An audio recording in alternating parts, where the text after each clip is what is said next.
Good morning, Rabbi Sai. לעילוי נשמasi mimiros Sporachai. Los Angeles is in the house. Unbelievable. Very impressive. Wow. Nacho. Wow. That was so good. I got to do it again. Rabbi Sai, I want to do something that I've never done before. Instead of doing emails, instead of going into the shir directly, I want to talk to you guys, and also, I'll tell you something. We had a little meeting today, 10 guys locally, and before I even go there, let me first say like this. Thank you very much to the Link Koilel, to Reb Asher Brander for allowing us to be here, to the Rosh Koilel, Reb Mordechai Libhar. Lebhar? How do you pronounce it? Lebhar. I want to say Yishkoyach Gadol to Shlomo Lelazarian for putting this all together, for sponsoring all the food, moving all the chairs around. Thank you to the Koilel for allowing us to move the tables out of here. Yishkoyach, very, very nice Olam. I want to say thank you to Yossi Klein. He's our new CEO. He flew in from New York. He was here. He came to Chicago last week with Mark Ashkenazi, Mo Landy, and who was the fourth one? Oh, Morty. But he's here again. He flew in.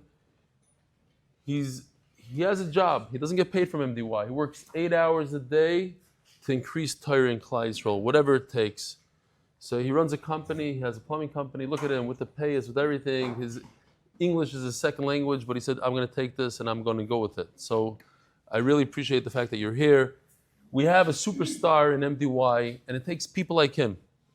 People that just took things in their own hands, weren't asked to do anything. They said, let me be part of this. It's such a movement. There's 30,000 people a day that are watching. Let me be part of it. Reperetz Chaim Levin, who's a vice president in Morgan Stanley, in Goldman Sachs, you're right. Goldman Sachs, sorry, cut that. He flew in today, and you know where you find him? You find him in front of Glattmart, I think it was called, one of the supermarkets, 2 supermarkets, stood outside with a sign.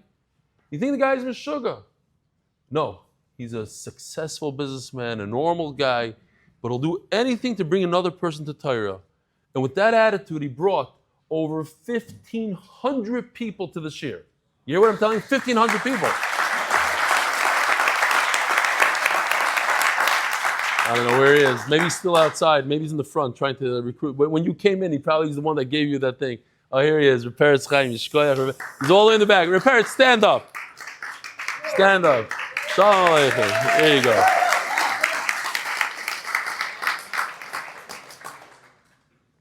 I have a son here in Los Angeles. His name is Akiva. And I came to visit him. But that was just an excuse. I told Yossi a few months ago, I said, I'm going to be in Los Angeles a bunch of times this year. I want to make it my duty. I want to make Los Angeles the greatest MDY city there is in the world. And seriously, I know there's a lot of potential here. Let me ask you something. How many people in this room learn Daf Yomi with anybody? It doesn't have to be with me, anybody. How many people learn Daf Yomi? Raise your hand. Now keep your hands up. How many people here do it with MDY? More hands went up than before. That's interesting. Wow. We've never done this before. And before the shir, I want to tell you what happened. We had a little meeting, Shlomo Lazarian and Yossi and a few guys. Moshe Kinsbursky, you missed. Well, I don't know where, he's here, but you were missed at the meeting. The people came to the meeting, Jacob Addison, and hi Moshe, I saw him before. Thanks for the suits. And we were talking, brainstorming, what can we do? There's something missing in LA. There's a bunch of people that do the shir, but they're not like connected. They're like LA-ish, like standoffish. How would he bring them together like in other cities? It's a mishpacha, like a mishpacha. People don't even know each other, and they're this guy that had cancer, he still does. He's going through radiation. He came to my house and he's telling me, because of MDY, I'm here now. I feel like it was only MDY that came to the hospital and picked me up and took me and gave me food. And this whole story that he told me, true story, and he said it in front of Yossi Klein. So there's a certain aspect of mishpacha. You could watch a shiur online, and you can be part of a family. It's not, you don't have to just watch it online in your house. Once in a while, once a month, get together as a group, as a chevra, because it makes it that much more interesting and better, and it's a mishpacha. You're talking about Peretz Chaim Levine. He probably goes to 10 weddings a month and simchas a month that he doesn't even, it's just guys from MDY. This guy, that guy, you see him on Zoom, and I can tell you stories how Lubavitcher, Shlomi Klein went to be Menachem Ovel, Rabbi Gordon and a Litvak from Lakewood, because it's just MDY. They know each other from Zoom, from this. So my goal is to get most of the guys that are here in LA that do the daf with us, to get on the WhatsApp group, to get together, be mishpacha. Here, let me show you the QR code. This is the WhatsApp group for LA. So if you're doing the daf, please take out your phone, scan this, get on the group. Now is a great time to do it if you haven't done it already. And my other big thing is, remind me your name again? Moshe Lawrence. I met him in the Waldorf just a few weeks ago. I was walking by, and I decided not to mind my own business. I walked over and I said, "No, you learned some Torah? Yeah, this, that, the usual. So what about Daf Yomi? Yeah, I know about you. Da, da, da." He just came over to me now. He said, "I want to tell you, I hope I can share this." He says, right before I met you, just a few days, how many days before you met me? A week before he met me, he got rid of his Gemara. But that night, he came to see my shiur, and he's with us since. I don't know how long is it? 3 weeks. So here's a guy, if I haven't walked over to him, he would have not learned Gemara anymore, because he just got rid of his Gemara. He thought it was extra in his house. Who gets rid of a Gemara? Someone has trauma from Gemara and doesn't, no, seriously. I understand it completely. My point is that I think each and every one of us is capable of going to the guy next to them and being that weirdo like I was. He thought I was strange. But I hope one day he thanks me and he says, "Hey, it really did change my life, And I've done it a number of times, many times. I shouldn't say number, many, many times. I think I could say I'm happy. There's 30,000 guys, 5,000 guys joined this year just for Hebrew, Bava Basra, just in Hebrew, 5,000. So why would I go over to Moshe Lawrence in the Waldorf? I'll tell you why. Because to me, every single Yid is a world. Every single Yid, I'm looking at Moshe and I said, he has family, he has children. Be'ezer Hashem, he's going to have a wife, and he's going to build a family, and it's going to change his life. How can I let this guy just sit in the Waldorf over there? How can I mind my business? I'm saying to you guys also, reach out to the other guy. It might be you might think that you're a little weird, you've never done it, I'm shy. Do it. You'll change a guy's life. And by changing a guy's life, you get all the schusim, every daf Gemara he learns, every word he learns goes to you. So if you're in this room and you're not doing the daf, get yourself. I'm telling you, and it's easy to recruit people. Peretz Chaim Levine recruited 1,500 people. You can recruit 1 or 2, trust me. Everybody's capable. So there's a very famous Rabbi Yisrael Salanter. He says a famous quote. He said, "When I was young, I used to think I'm going to change the world. When I got older, I realized that's not going to happen, so I thought I was going to change my city. And when I realized that's too difficult, I said, okay, I'm going to change my block. And then he said, I'm going to change my family. And he said, at the end I said, let me change myself. I'll change myself. And by changing yourself, you change your family, you change your block, you change your city, you could change the world. So I'm telling you, I don't know of a better program than Daf Yomi. And the reason is because Daf Yomi is the most consistent Torah program out there. And this is what I love asking people this. When I fight with them about doing the daf and not doing the daf, I say, hey, do you wear tefillin every day? And most of the time people say, of course. So when I asked you about tefillin, you were insulted. Of course I wear tefillin. But when I asked you if you learn every day, you said, no, I learn 4 times a week. Do you realize that learning Torah is much more important than wearing tefillin? So the guy says, well, who told you? What are you, you're Navi? I said every day. The Talmud Torah keneged kulam. If you put all the mitzvahs, including tefillin, on a scale, Talmud Torah outweighs it. So what's your excuse of not learning every single day? You got to learn it. It's the best program out there, the best, and I tried all of them, or most of them, is learning a daf a day. Now, some people say, well, what about Eon? Well, if you can learn Eon, great. But Eon is not as consistent. And if you're talking about a Bava Basra, a guy working, it's not very consistent because if your chavrusa doesn't show up, and how many people have a chavrusa for Eon 7 times a week, and on vacation, on this? There's nothing like Daf Yomi that forces you to learn. We just learned Matzei Tisha B'Av. How many people out there? Well, yeah, BMG had a Seder, the base measure was packed. But how many people that have others Dharm, they learn on Matzei Tisha B'Av? It's not a time to learn, it's a time to sleep, it's time to take care of the stomach and everything else that's going on. You go to the base measure and learn. Who learns on Yom Kippur? Who learns on Erev Pesach? Who has time for that? When you do the daf, you find time. All of a sudden, you find yourself at a wedding. Instead of making fun of that guy that had the sefer at the wedding, you're the guy, and you're not even, because you got to do the daf. You got to make it. It's going to be 12 o'clock soon. So you open up, you're embarrassed. You make sure nobody's looking, and you chap around on the plane. You know how many times I see guys learning on the plane, and it's usually the daf, because the most consistent program. And by changing yourself, all of a sudden your wife takes notice. All of a sudden your children see what's important to you. They see you opening up a Gemara at the table. You're not a bum. You know how to learn with them. You know how to talk and learning with them. They come home from school. You're not embarrassed. Your children's lives change. And when your children's life changes, your whole block changes, your whole city changes, the whole world changes. It starts with you. You got to start with you. We're sitting at this meeting, and different guys started talking. And I found myself crying, literally crying. And then I said, wait a minute.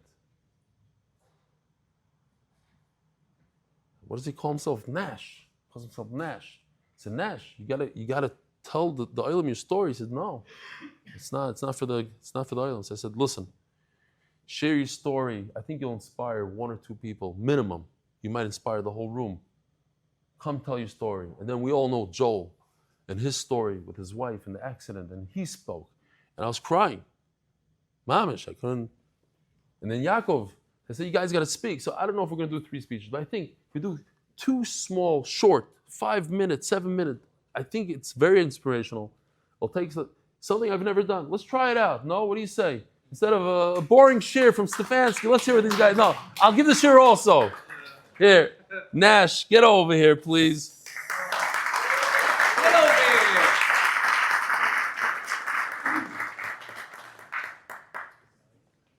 Thank you. Here, come here. I'll move over. You could if you feel you need. Here, try it without the mic. I think the room is small enough. You could do it without the mic. Okay, here we go. Be about 20 minutes now. Okay, hi everybody. I really tried to turn down speaking tonight, right? But Rebelli really pushed me and explained it to me that I need to, and that I need to go out of my comfort zone. Rebelli said, if you can get one guy from this to do the daf, which I know you will, then it's worth it. The bank up there can always use another mitzvah. This is Rebelli convincing me to speak tonight. I wasn't a big Gemara. Let me start about my life. And long story short, I wasn't a big Gemara learner. I don't know if some of you can relate to this. I couldn't sit through it. I was restless, ADD, etc. I was in yeshiva where the Rebbeim told me, let's just say, I'm too big of a learner for them and I need to find a better yeshiva. I was the kid in class who was counting down the minutes till recess. Fast forward, living in LA, working guy, my friend Moshe Kinsbursky called me up and was telling me about MDY and Rebelli. And I told him, I don't know, I'm traveling to this week to Palm Springs. Let's talk about it after. It's about 2.5 hour drive. Moshe tells me perfect time to listen to it. You have the whole car ride. I said to him, you don't know me clearly because I'm not a Gemara guy, so it's hard for me to focus on any learning, especially not Gemara. And you think me listening to while I'm driving is going to make it easier? Know your audience. Moshe didn't give up. He pushed me to come to see him in Pico about 2 years later. About 2 years ago. In my head, I was like, I'm a random guy. I don't know who this person Siyam is. Like, I feel, you're coming, let's go. He said, don't worry about it. After listening to people speak about Gemara in at the siyum and how important it is to them and how excited they were about it, how life-changing it was, I was sold. What's the worst that could happen? You don't know until you try. You know, chavrusas are also a hard thing with me personally because it's hard to commit. If I miss here and I miss there, whether because of work, travel, family, etc. So I have the best chavrusas, MDY. Rebelli, the perfect chavrusa. And when your chavrusa asks you, I don't know if you ever had this, do you want to read a little? And I say, no, you read. I'll just listen. I get to be part of MDY family with my chavrusa Rebelli. That's the reading. I love the achdus in MDY. All the people from all walks of life.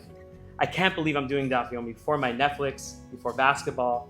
My night wasn't complete unless I finished the Daf that day. Yes, Motzei Shabbos and Friday I find are the hardest times to do the Daf. I don't know about you. I'll try to speed it up a little because I know you gotta precious. I was with some friends on a trip, long story short. During the trip, I was sitting in a hotel room doing Daf Yomi with my little phone stender and my Gemara.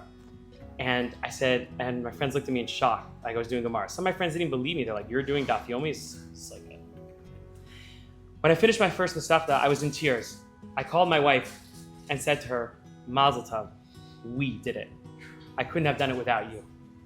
All the times you were watching the kids so I can do the daf and focus, all the sacrifices she made so I can do the daf, that's teamwork, that's partnership.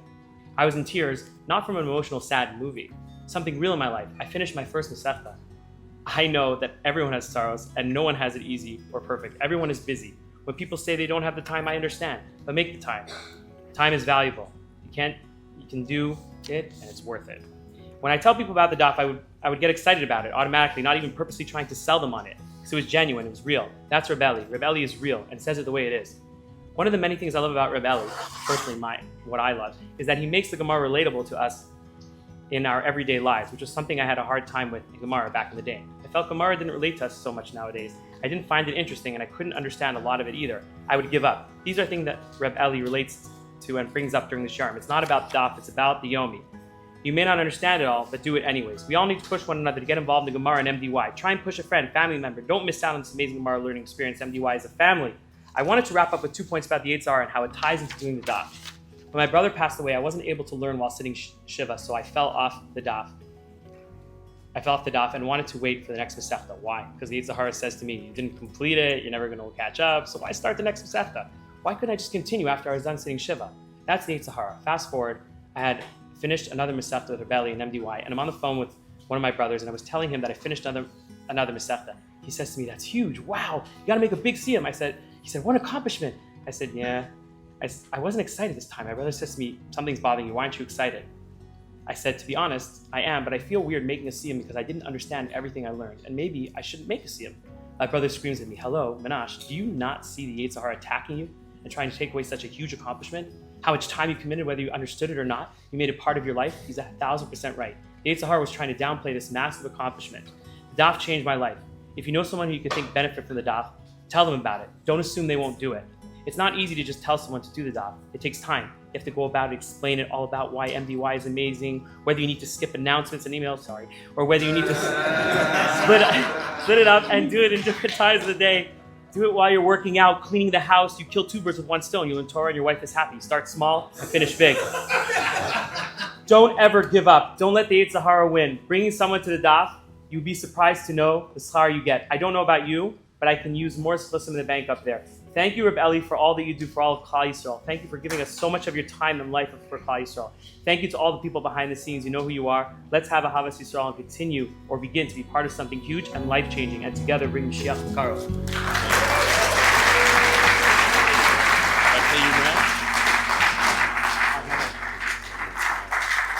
Beautiful. I got you tears. You had tears in there? I got you tears. Yeah. So I was right. No, was it worth it? All right. Short and sharp. Here's the point. I think one of the big things is another. Let me just get this back. If Moshe Kinsbursky didn't pick up the phone, I don't know how many times he called him, but it was more than 2 times, 3 times. He kept on pushing. Hey, do it. Then you wouldn't have the speech here today. You'd have another guy that remembers learning yeshiva. It wasn't the greatest, and he's yaitza learning Torah because he went to a speech from a rabbi on Friday night, and that's his Torah for the week. One guy, one Yid, Moshe, changed this guy's life. And I think we all could do it, and we all know that person that really needs that little push. So don't delay. As soon as you leave here, or even right now, take out your phone, text message, put it on your status. You guys can make a huge, huge difference. I want to say thank you. There's over 20 people that did the QR code and part of the group. So now we have about 150 people in the group. We got to go. We got to get to 200 tonight, you know? Be'ezer Hashem. So one more Gewaldige speech. Oh, this is a little crooked. I'll leave it. You all know the story, and I guess we'll hear it here and how it relates to the daf. But I heard it, and I was crying more than once, and then I spoke to Joel afterwards, and I cried again. And it's not easy to cry, but you know, it happens, and I'm an emotional guy, and occasionally it happens. I'd love to call up Joel Izuri, right? Is that how you pronounce the name? Joel Izuri, yeah. Yeah, Joel, come up and be mechazik to Olam.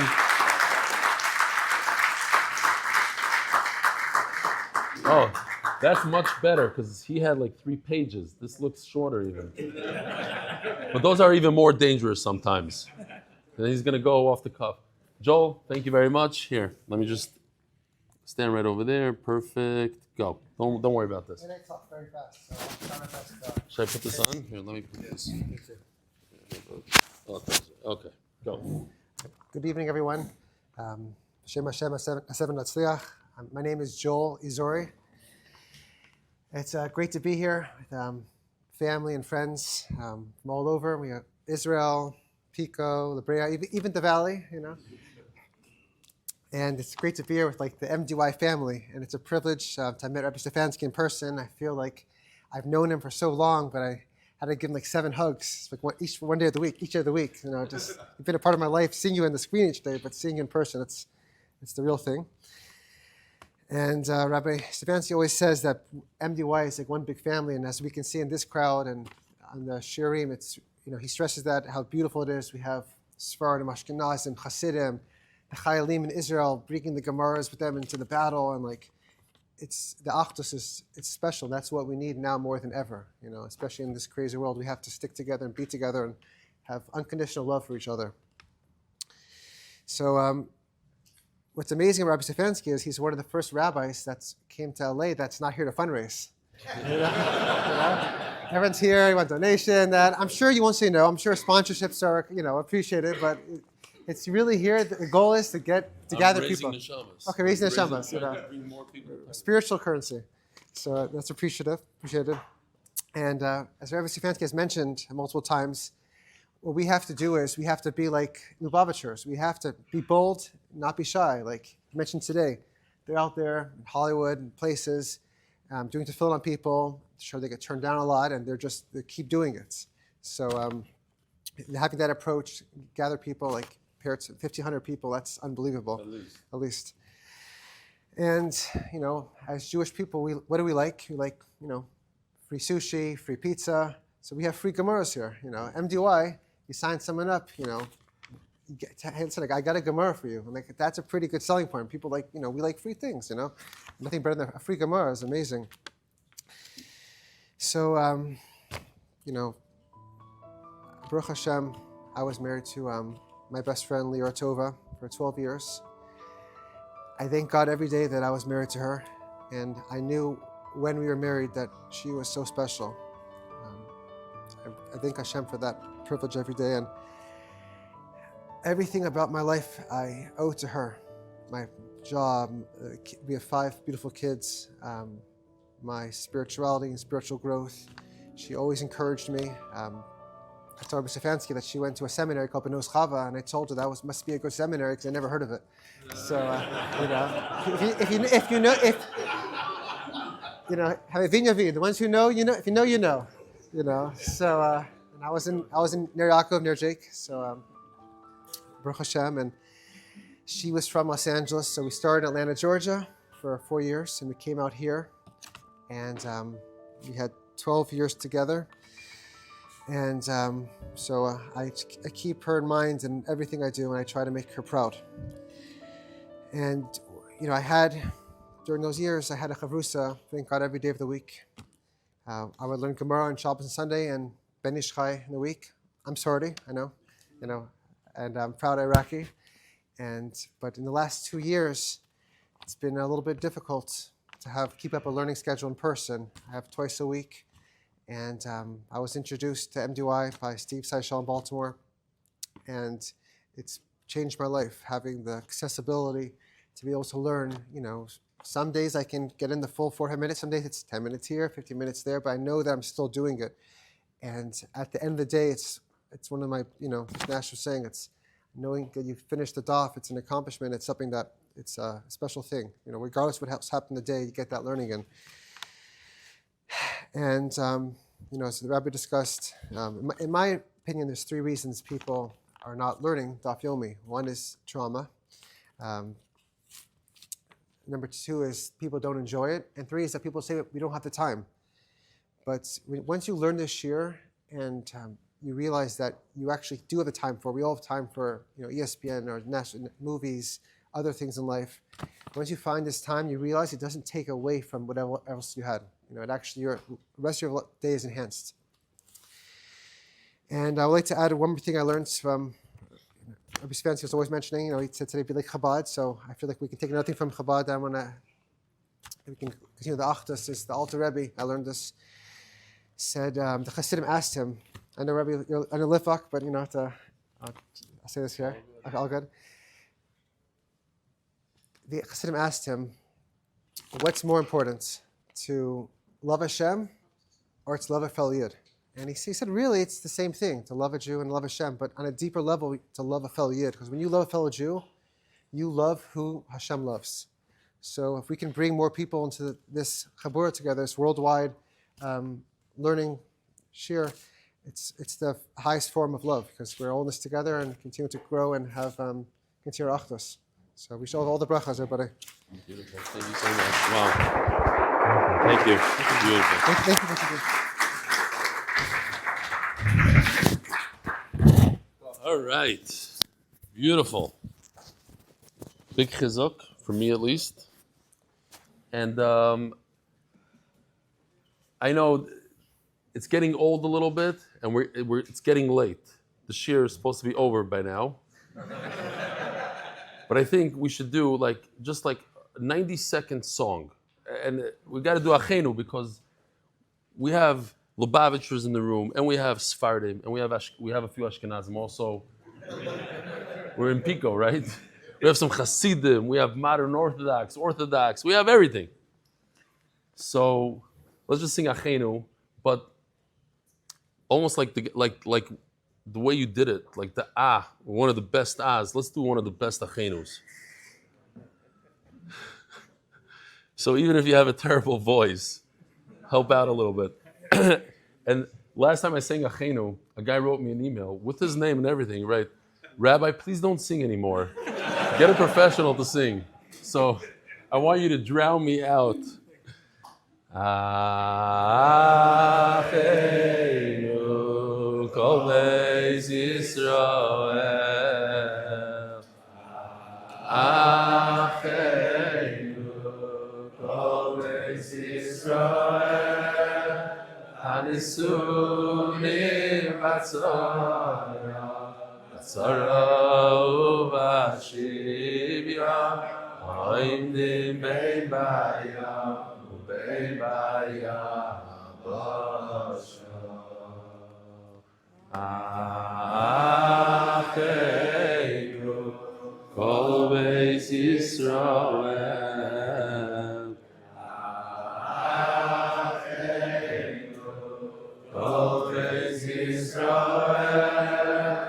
Hanisunim batzara, batzara uvashivya, oimdim bein bayam, ubein bayam bashar. Hamokai mirachem, mirachem aleichem v'yotziem mitzvara,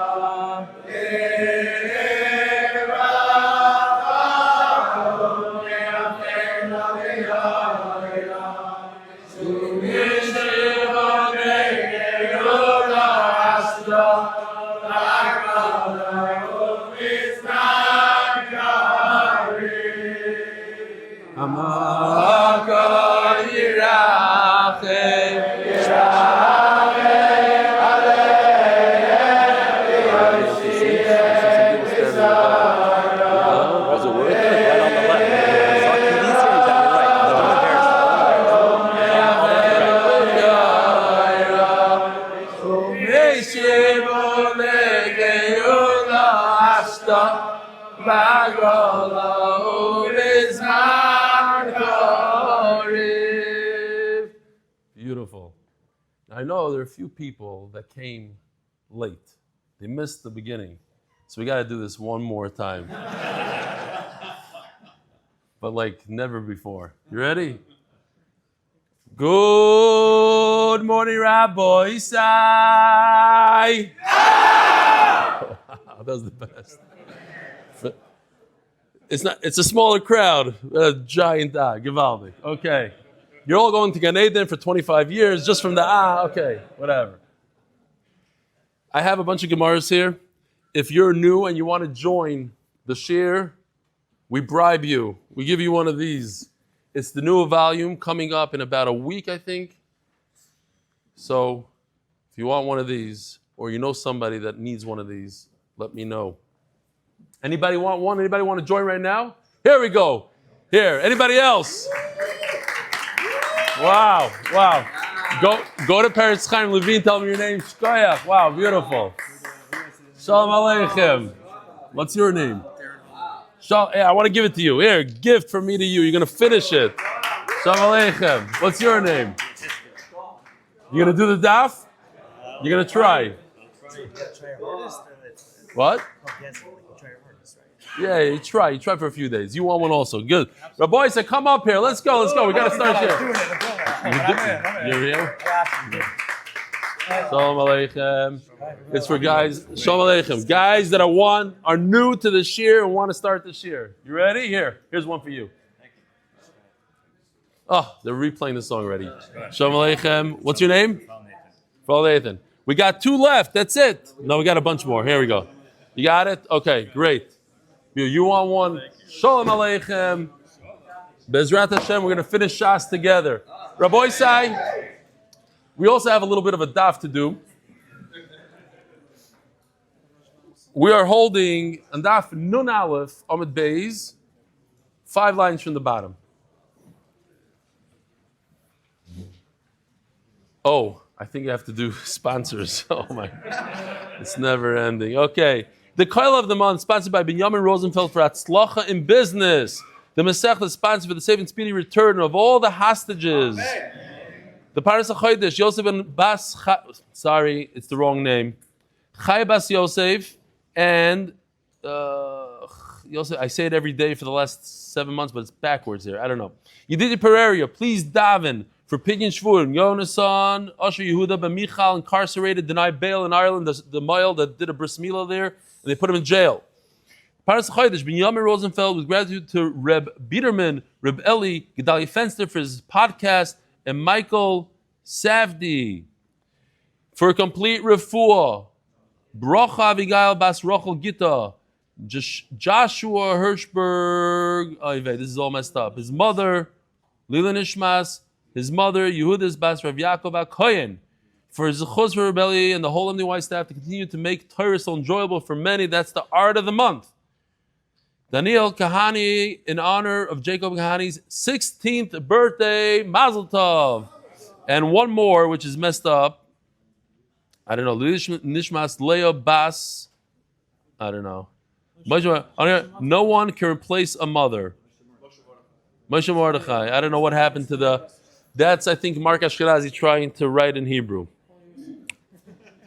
Rabbi Isai, we are going to be in the valley, Motzei Shabbos, tomorrow. I have no idea where I'm giving cheer. It's going to be somewhere, but it's probably very small. And great. Rabbi Isai, here we go. Tana Rabbanon. 5 lines to the bottom of Daf Nun Aleph, Amud Beis. If you're actually starting today and this is your very first day, don't worry about it. MDY started in the middle of a Masechta. Avadizar Daf Chav Ches. It doesn't matter if there's a Mishnah, not a Mishnah. You will finish Shas when we get to Bava Basra Daf Nun Aleph. You don't have to start in Brachas. There's no such thing. Brachas just happens to be the Masechta that's number 1. The Tanaim probably didn't even have it as number 1. It's just a thing. It's a Ferris wheel. It just goes in a circle. You start over here, Bava Basra, in the middle of the Masechta, you'll finish in the middle of the Masechta. Says the Gemara, Torah Rabbanon. And the great thing about Daf Yomi, there's always a new topic, always a new sugya, and here we go, brand new sugya. Tana Rabbanon. a mekablin pikdonos lo min hanoshim. If a married woman comes to you and she says, "Can you watch this car?" You can't do it. V'lo min ha'avadim, not from slaves. V'lo min ha'tinoikos. Why? Because there is a concept in Shas called misayeh l'dei over avreira. You're helping a sinner, and we understand that she didn't come to this on her own. She probably took her from someone. The slave, where does he have money from? Where does he have anything from? He stole it. And a child, same thing. Where does he have money from? If you receive something against the halacha, you decide, okay, you're going to be a nice guy, you're going to watch this for her. And then you realize that's the halacha. And then she comes back to pick it up. Well, the rabbi told me, don't take it from her. She must have stolen it. Well, it's not your business now. Now you give it back to her. B'meisa, and if she dies, yachzer lebala, her husband inherits her, so he gives it back to the husband. Kibel min ha'eved, and if you take something from a slave when you shouldn't have, yachzer le'eved, you give it back to the slave. B'meis, yachzer le'rabbi. And if the slave dies, so you give it back to the master. Now, what happens if the slave was freed and then died? And he might even have children as a Jew. Because once a slave is freed, he becomes Jewish, full Jew. He's semi-Jewish beforehand. There's a bris. He does mitzvahs like a woman. But what happens if he was freed and then he dies? The object goes back to the master as well, because the Rashbam brings here that slaves, chazaka, they like to steal, and it's most likely came from the master. Kibel min ha'katan. I'll show you this concept also. There's a concept called Masha Kana Eved Kana Rabbi. A slave doesn't have any money. Everything he acquires becomes the master's. Now, Kibel min ha'katan, if he received, a child comes to him, here we have a picture, what might have happened. Kid shows up in a Ferrari. Could you please watch my car? So what's going through the guy's head? Where did you get this from? Okay. And here's I have a video. I thought this was pretty cool. Here's a $2.5 million Ferrari. Check this out. I hope you can hear it. Oh my God, you're young. What do you do for a living? Is your car? No, it's not mine, bro. How are you driving a LaFerrari? What do you do? It's my dad's car, dude. This is your dad's? Yeah. How old are you? 14. You're 14? And you're driving this? Yeah, Is there 3 of you? Stop recording, bro. Oh my God. Stop. Okay, are you serious? Stop. Yeah. His father never found out about this one. Okay, so there's a 14-year-old.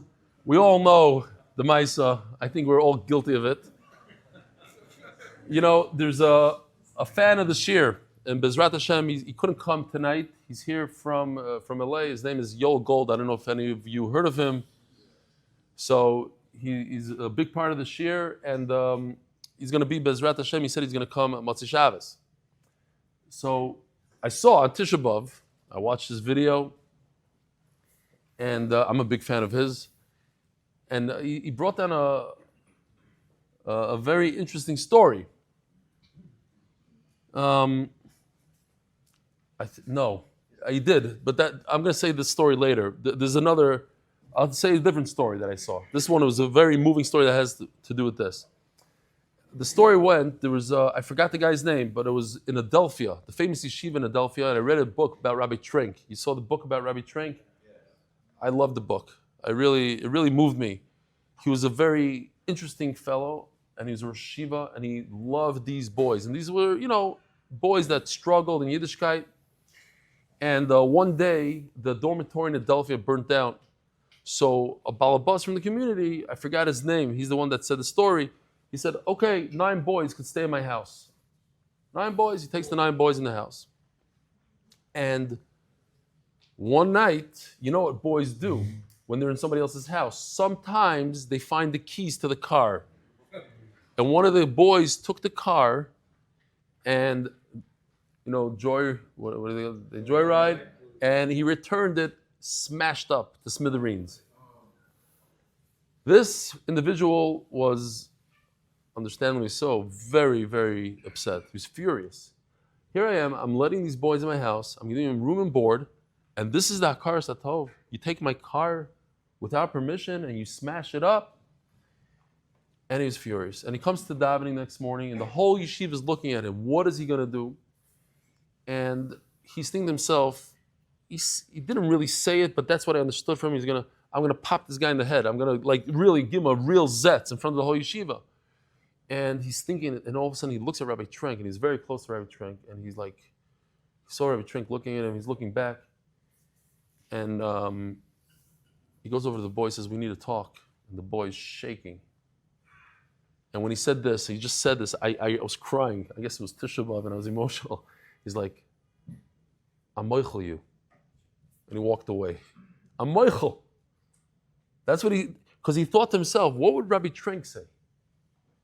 How does Rabbi Trenk, how does he have such a relationship with the boys? I'm moichel you. Okay, not everybody could do that, but it moved me. I'm moichel you. The katan and mamish, it fits right in. This is the sugya. Kibul min hakatan, this youngster comes with a Ferrari, says, do me a favor, watch this for a few minutes before my father finds out. What do? Yasaloi zgula. Yasaloi zgula. By the way, they say, there's a line like this in Eretz Yisrael. When a kid comes home with something and he says, where do you get it from? You know what he says? I found it. I found it is, code for I stole it. I found it. So the mother, the father is like, oh, very nice, you found it, cool. A nice gold watch, very nice. The mother's like, where did you find it? Did you find it in the street? Or did you find it by Zalman, in Zalman's pocket? What do you mean you found it? Okay, so it's not finding. What do? You do a zgula. Okay, Sfardim. Joel told me today he has zgula. This guy said, I'm not into zgula, but zgulas. What's a zgula? V'meis yachzel yarshav. If the child dies, then you give the Ferrari to his inheritors. V'kulam sha'amru b'shas b'tapa nun beis Amud Aleph. Second line from top. V'kulam sha'amru b'shas misasher sh'ploy nihein. When a person is dying on his deathbed, what does a person do on his deathbed? Usually he does tshuva. He starts thinking, like the guy. Yeah, the famous Maisa. The guy, what does he do on his deathbed? He calls, he says, is Moshe here? Yeah, Moshe's here. What about my wife? She's here also. What about Chani? Here. They're all here. Yeah. So why are the lights on in the bathroom? So sometimes that's what a person has on his mind. Other times he wants to do tshuva. He wants to take care of business. He lived his life and now he has 2 minutes left. What is he going to do? So he says, I stole the Ferrari. It's not mine. It's so-and-so's. So if that's what he says, Yasek Pirushan, we should do exactly what he says. Vimlav, what's Vimlav? And if you don't trust him, that's Vimlav. You don't trust him, he doesn't know what he's talking about. He's making stuff up. Yasek Pirush Lipirushan. You make your own pshat. You take your pshat and try to figure it out yourself. Where did he get this Ferrari from? Says the Gemara, Devisu, the Rabba Bar Bachana, the wife of the Gadol Adar. The wife of the Gadol, sometimes it happens to the best of us. The wife of the Gadol Adar, Rabba Bar Bachana, Kikashach va'amra, when she was dying on her deathbed, she says, Hane kipeg, these earrings, they're not mine. I stole them. I borrowed them, she says. The Marta ubnei Barta. Now, if you didn't look in the Rashbam, who's Marta? Marta is a man or a woman? Marta. What's Marta? So the Rashbam says it's a man. Because you say earrings, a man, yeah. Hani kipe de Marta, they belong to Marta, ubnei Barta, and his grandchildren. Also the Rav, so this question came to Rav. She's on the deathbed, she says these earrings belong to so-and-so. Omar lei, if you trust her, asay kipirusha, then you could do exactly what she says. V'loi asay perish lipirusha. If you don't trust her, that's the whole thing, that the dead person, he's embarrassed, never wants people to know that he's a guy. After he dies, people should talk about it by the funeral. Oh, he stole. So maybe he's covering up, she's covering up. She said, I borrowed it from so-and-so, but really she meant, So try to figure it out. V'loi asay perish lipirusha, which really means you could keep it for yourself. Vikid Amrin, some people say, Hachi Amarle. This is what Rav said. If Marta is a wealthy person and he seems to have extra jewelry laying around and it makes sense that he gave it to her, he lent it to her, I say Kipurusha, then you could trust her. Viloi, I say Pirusha the Pirusha not. So in other words, this pshat is saying a little different than the first pshat. First pshat is trust her. If you don't trust her, then take it for yourself. The second pshat is you never trust her. You have to evaluate the situation every single time. Never trust her. If it makes sense that she borrowed from that, okay, fine, then we'll listen. Next, Minakatan Yasel is Gula. If you borrow, if a small child comes, a child under bar mitzvah gives you something to watch, a watch, a car, whatever it is. A car is a little exaggerated because you know it's not. But let's say a pen, whatever it is. Yasel is Gula. Take it. Do something special. A zgula. What does zgula mean? My zgula. Rav Chizda Amar Sefer Torah. You know the Sfard Ashkenazim on Tzilchas Torah try to pretend that they're Sfard and they go and zgula katora. You know what I'm saying? That's it comes from this Gemara, I think. You have money. What are you going to do with the money? Buy him a Sefer Torah. Why? Why a Sefer Torah? Because let's try to improve his ruchnius. It's mamish des here. Give him a Gemara, free Gemara. Today we have Gemaras. In those days, a Torah. The Rishonim actually say, no, don't get him other stuff. Don't get him Rishonim, Mishnah. Torah. Get him a Torah. A Torah, we're going to improve his ruchnius with this money. And that's why I told Joel, I said, people are looking for zgulas. They buy these red bands from the women by, the Kever Rachel. Wow, if I wear this red band, that you didn't invest anything, you didn't do anything. You put this red, it's going to be a big zgula. And if I say Parshas this, it's going to do that. You know what the biggest zgula in the world is? Rabbi said, everybody say it together. What's the biggest zgula in the world? Torah is the biggest zgula. Ain't zgula ka Torah. Forget going to this grave and this thing and then this band. I'm telling you, forget it. It's right here, a Daf Gemara. There's nothing in the world like a Daf Gemara. No, you're not masking? He doesn't like it. He's like little. Is it true? It's good. It's good. Okay. He's masking. Good. Thank you. I could be wrong. I'm just a litvak. I don't know about these things. Say this 10 times and go around in a circle 22 times and I'll do this. No. Learn Gemara, learn Torah, any Torah, but learn Torah. That's the zgula. Oh, I got to tell you, this is on Rabbi Yoel Gold's video. It moved me also. Another great story. I don't want to use up all my stories I saw on Tisha B'Av in one day. But last year, there's this fascinating, about this priest that became a ger with his whole community. That was last year's video. So this year was like a follow-up plus other stuff. And he goes and interviews this guy. And the guy said, I think this was one of the most powerful things I saw in Tisha B'Av. The guy says, the rabbi, the priest that became a rabbi, the rabbi says, the community needs a Sefer Torah.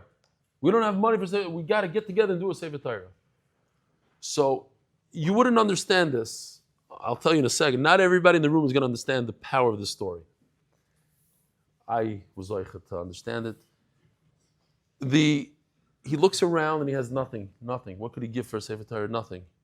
And all of a sudden he looks and he says, maybe I could sell the dog. And if anybody has a pet, if anybody knows what a dog, not a lot of people, I was zeichet to have a dog in my house. And I was zeichet to see him here. Some people call him my anicle. My son Akiva, he has a dog, and we got him a dog in Eretz Yisrael, and the dog was in our house for at least 2 years or so, and I brought him to LA. We saw him, and the dog remembered us, and he's jumping with joy. Literally, for 10 minutes, I'm not exaggerating, the dog didn't stop barking and jumping and licking. That the love that they have for a human being. Imagine you have a dog, and they showed pictures of this dog. He says, sell the dog so we could buy a Sefer Torah. I could participate in the Sefer Torah. And the wife tells, what are you, crazy? That's our child. They don't have children. These people didn't have children. And they went in and they sold the dog.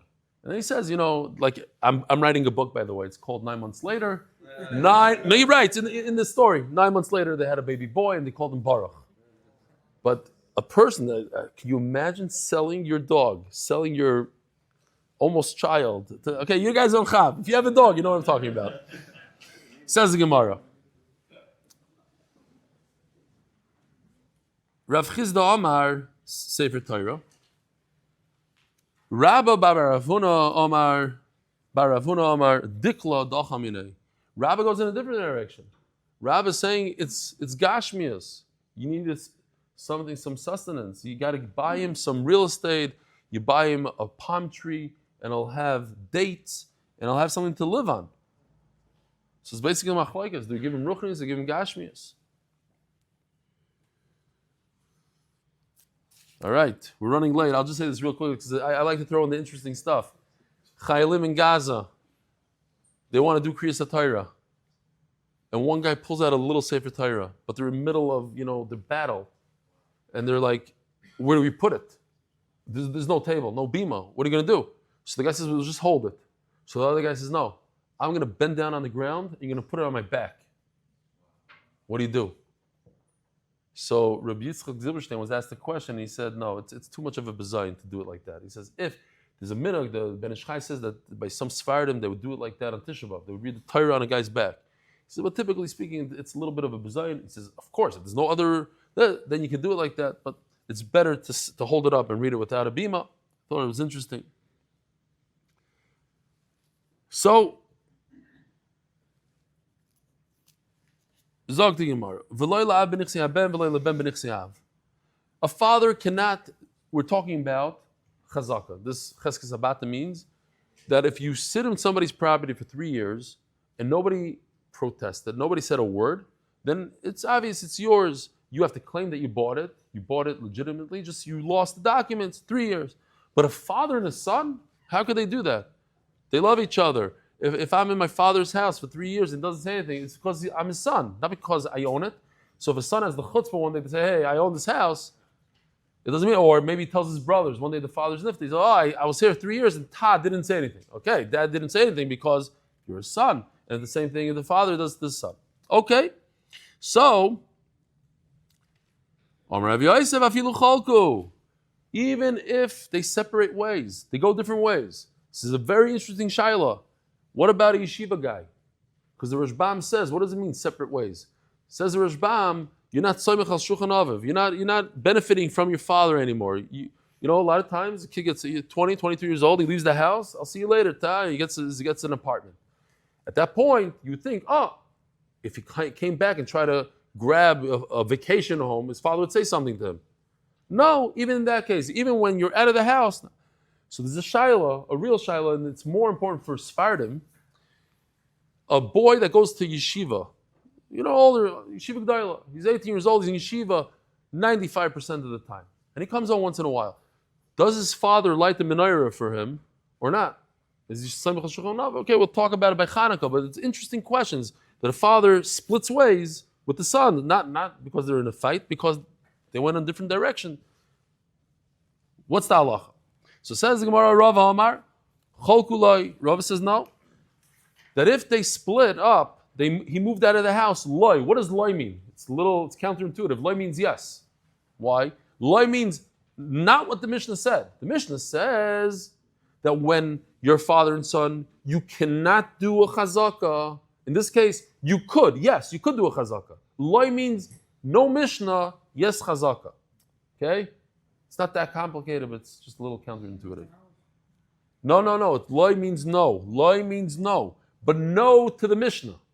Not, the Mishnah says that a father and a son cannot perform a chazaka one on the other. Loy. That's not true. They could, because he moved out of the house. There was a story, mamish the story, that he left the house and then Shem Yirachem, he tried to grab his father's thing because he said he was there for 3 years. And we said, Loy, Kirava. It works. The chazaka works.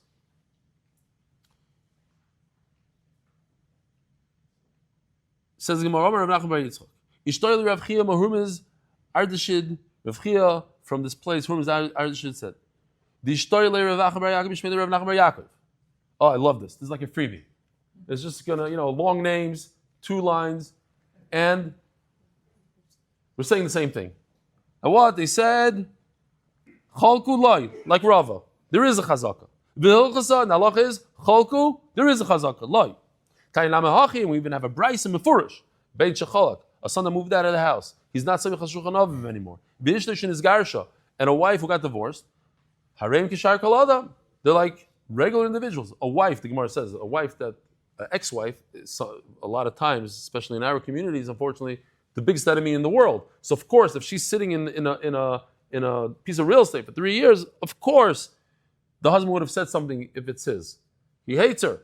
But even a son, who they don't hate each other, he just moved out, it's also chazaka.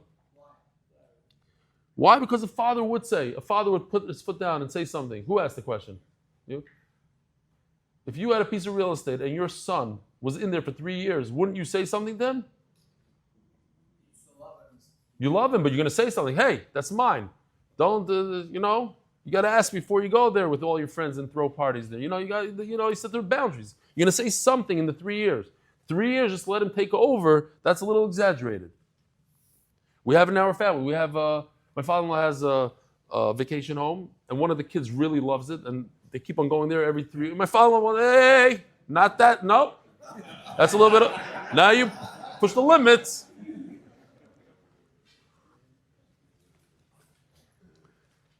Itmar. This also happens a lot. We know people like that. No, not in my family, but there's always that son that takes care of the father at the end of his life, and he's the goody-goody, and the other sons never come visit. And all of a sudden, Mr. Goody-Goody, he's taking over stuff. Before you know it, he owns everything, and everything's on his name. What just happened? I don't know. Didn't happen. I know a lot of people like that. My father's Zayn Gesund Stark is still alive, and he doesn't have anything anyway, so it doesn't matter.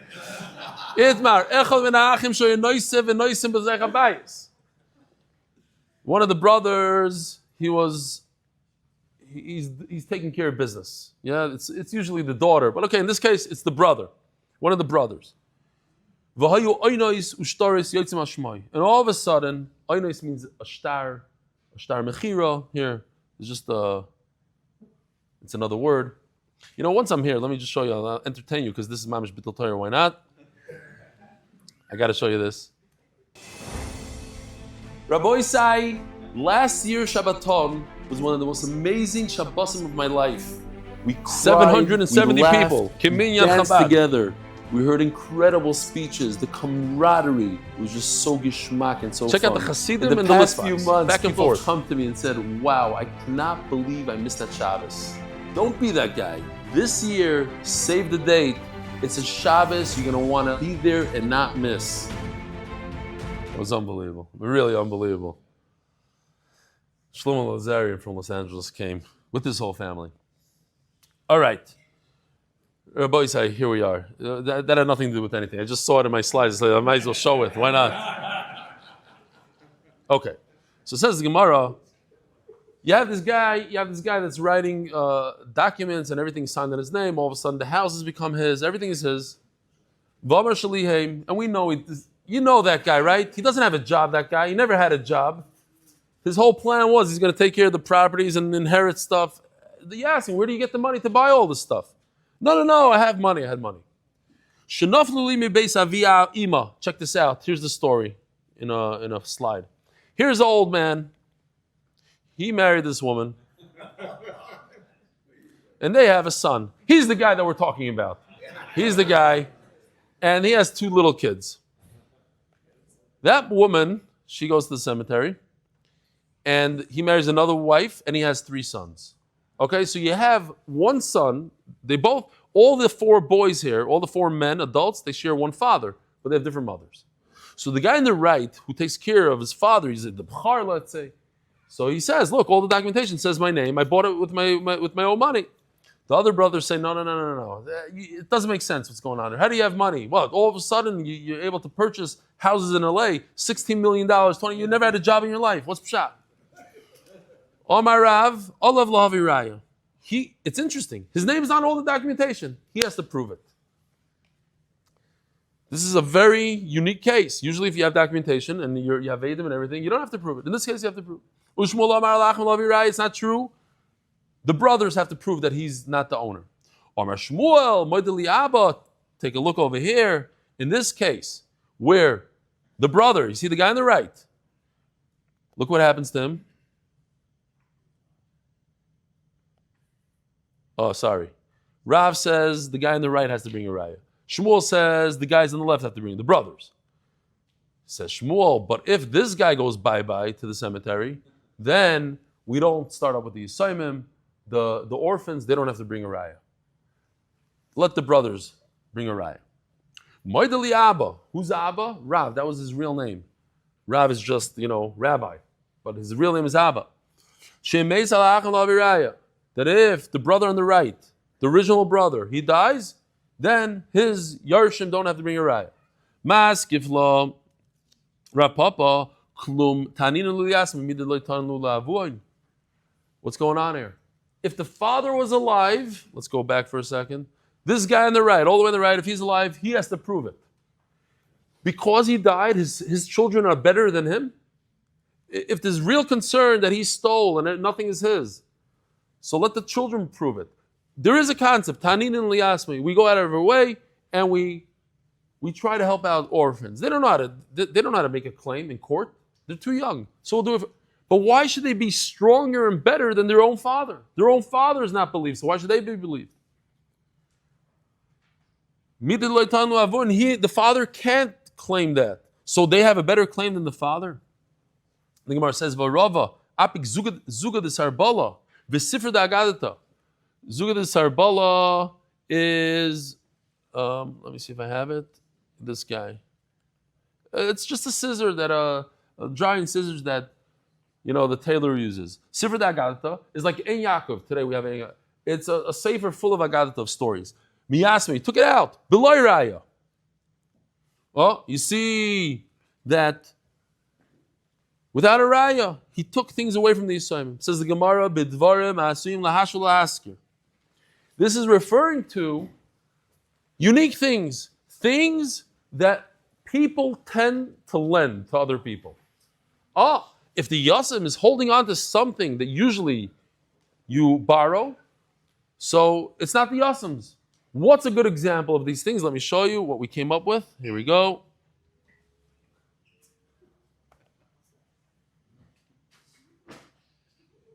Okay, borrow some eggs. You drill a baby bottle, your Corvette. Okay. Yes, 1 second. Some eggs. Drill. Chicken.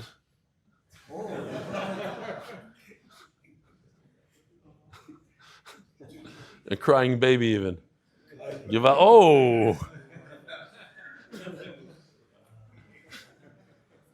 Okay, so these are dvarim asuyim lahashul lahaskir. People like to give away their children when they're not behaving, etc., etc. So, in that case, now we turn to Daf Nun Beis Amud Beis.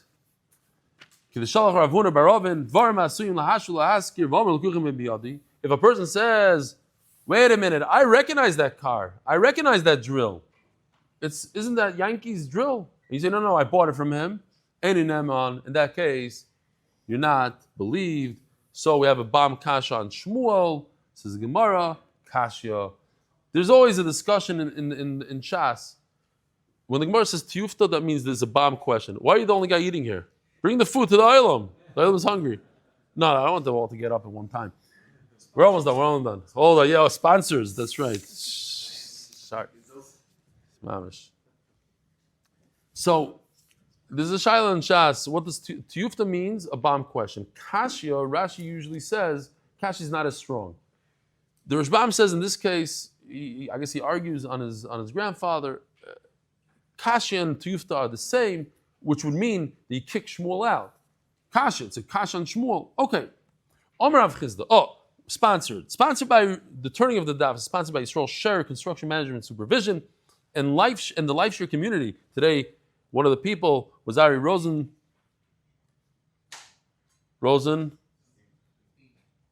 Rosenstein. Ari Rosenstein, originally from LA. That's his thing. Protecting families today before tomorrow's unexpected loss. And by Kinnovations LLC, in honor of my uncle Rebbe Chanan Pressman and Fischl, and his chus for Akiva Simcha Ben Fega, who's my son here in Chicago, and Rivka Yehuda Spas Yafachaya. What? I mean LA. Yeah, sorry. I'm in LA now. I know he lives in LA. I wasn't confused where I am, and I wasn't confused where he lives. This whole thing that we just discussed is when the brothers, this whole case, let's go back to the brother case, I'll just throw it on the screen so you remember what we're talking about, is when they're not divided with the amount of money they get. They're not on a trust fund. You know, you get $10,000 a month, you get $10,000. If each brother gets a certain amount, we could assume that this brother on the right, you know how he bought all this real estate? He bought it because he saved up and he purchased that piece of real estate. I'll just share with you because I'm a real estate guy. I haven't done real estate in a long time, since maybe 3-4 years. I let my partner do everything. I have no idea what's going on. I think I still have some real estate.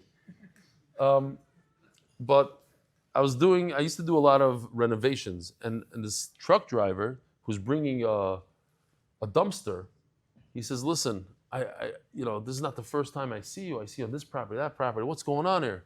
How do you make money, man? How do you make money? So I said, you want to know how? He takes out his notebook. He's like taking out his thing. He said, yeah, go. I said, you got to save.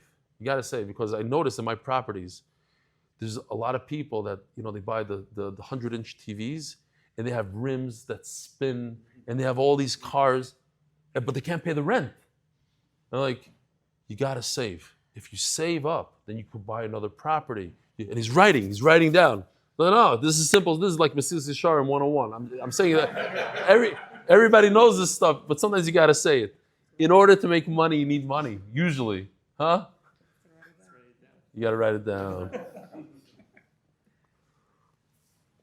Maybe this guy wrote it down and he saved money, and that's why he had real estate. But if everybody's in a group and everything's coming out of the estate, then where do you get money from? Then he must be stealing something. Says the Gemara.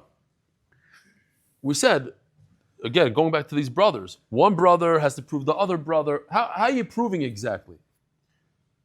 Rabba Omar, Raya Be'edim, he has to bring Edim. Rav Sheshes Omar, Raya Be'kiyum Ashtar. Kiyum Ashtar, there's something called, does anybody remember how you say Kiyum Ashtar in Gemara language? It's a fancy word. Anybody? I'm going to teach it to you right now if you don't know. Oh, very good. You said it. What's your name? Moshe Bander. What?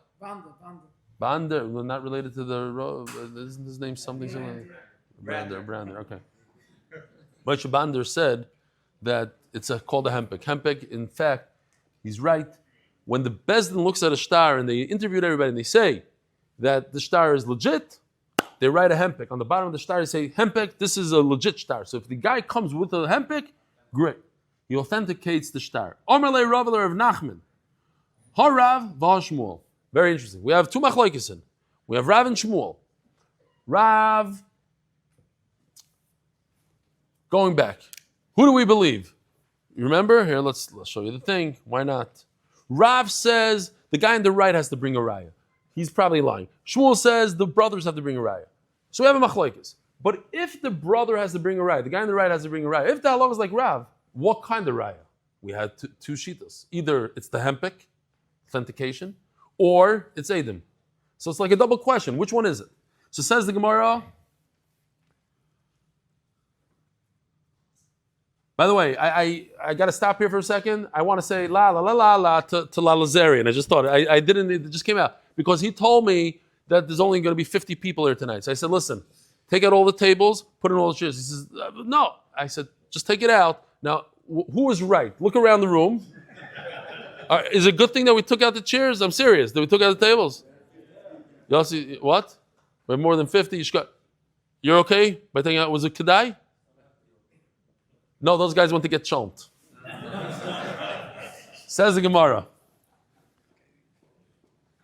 He won't give in. If we have a machlokes who has to bring a raya, but even if we say he has to bring a raya, what kind of raya? What do we do? Mar kemansi really, how do you hold? I know the brayso, the sanya. Says in the brayso, Our case, one of the brothers was taking care of business. What's Aina? Aina is a shtar mecher. Ushtaris. Different documents that came out. Everything's on his name all of a sudden. And he says, look, it's my name. I got it from my mother's side. Yes, we share the same father. I got it from my mother's side. He's the one that's like Rav. So it says Mefurish, the halach is like Rav. The only problem is it doesn't tell us, now that we know the halach is like Rav, what kind of raya? Is it with Edim or is it with Hempek? And also, the same thing would apply to a woman who takes care of her father, or father-in-law, and all of a sudden everything is on her name. Nobody steals, but everybody is moira heter. Everybody says, oh, look, I took care of daddy for so long. What, I don't deserve the mansion? Of course I deserve, you know how it goes. So, she has to prove it. That's like Rav. What does it mean? And also, what's the big chiddush?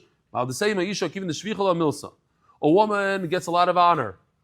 People are going to say in the street, look what a special person she is. Which reminds me of what Joel told me today in private. He said, and I'm going to give a yishkar to the whole community because what he told me, he said the community was unbelievable. He said, now one time, maybe once, did he spend the Shabbos by himself since his wife was killed in that accident 2.5 years ago. So the community, yishkoyach to you for being like that to him. Yishkoyach for taking care of his kids when needed. Yishkoyach for making your meals. I'm saying thank you for him. That's what it says over here. This woman, she's walking around. Look, I take care of Yisayimim. She doesn't want to steal from the Yisayimim. It doesn't make sense to that. The Gozlami asked me, maybe she's not stealing from the Yisayimim. Kamash Malon, that we have to be concerned. And just a few more lines and we're done. So if you go back to the Mishnah, wow, it was a long time ago. Where was that Mishnah? I think in the early Mems, maybe even Mem Beis. Let's see. Wow, I should know this, no? Here we go, Daf Mem Beis. These are the people that can't make a chazaka. Then it says at the end of the Mishnah that if you make a chazaka on a ger, on somebody that doesn't have anybody to inherit him, or achim shecholku, or somebody that a gift of achim shecholku, how do you do a chazaka? Na God the parts kol shu arei chazaka. So says the Gemara, all these people, the matana da'ach, what they can't make a regular chazaka, they could only do naga paratz. Naga the paratz means, like, I'll show you real quickly.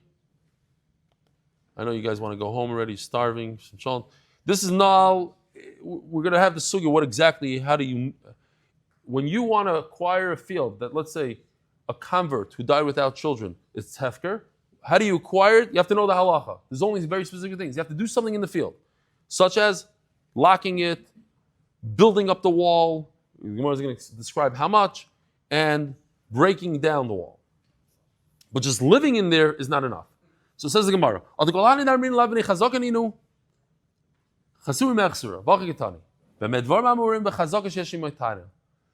When do you have to do this Noah Goda Paretz business? When you're doing chazaka that somebody is protesting. It's different than what we learned before. Usually chazaka sheyesh matayna means that you're doing chazaka for 3 years and you claim to have bought it legitimately. This is very different. Chazaka sheyesh matayna means literally somebody has a taina against you. Somebody's protesting. Such as in a case where the seller says, I never sold it, and he says, I bought it. I'm saying this word, just one more story. You guys want one more story? Should we finish here? Yeah, no. Story. Okay, story. It's based on a true story.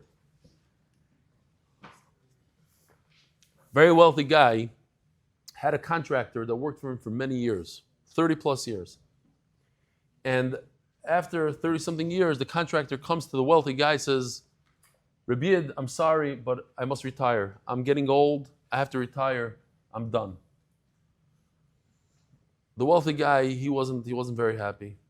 He said, listen, do me a favor. One more house. Just one more house. I know you're the best. You did such good work for me. Just one more. No, yes. He convinced him. One more house.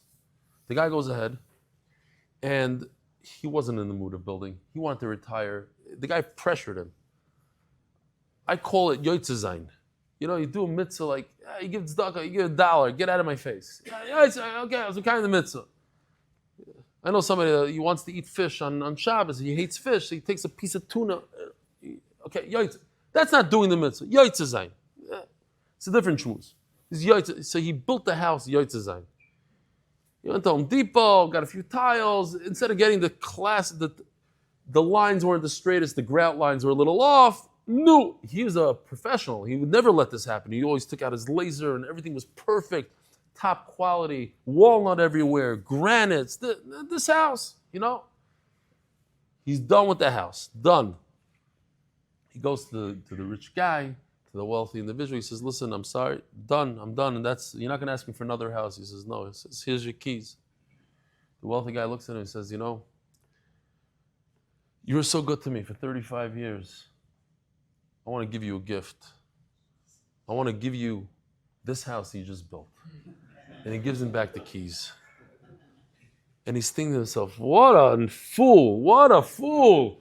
All those tiles, all that. What was I thinking? If I just would have put a little bit more effort, just a little bit more, I would have had the house of my dreams. Everybody else has the house of their dreams because of me, and now I'm the only loser here without the house. So Rabbi Isai,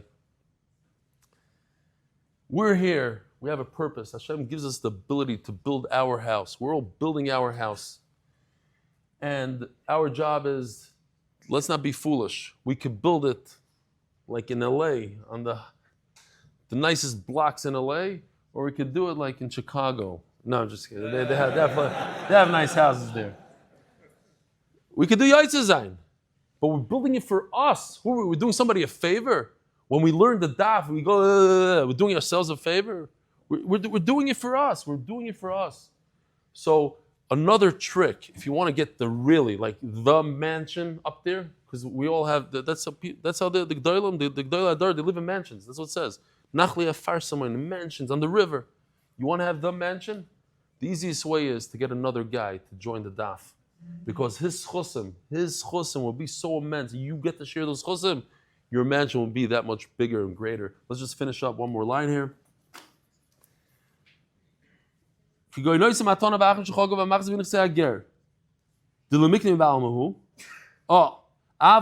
sorry.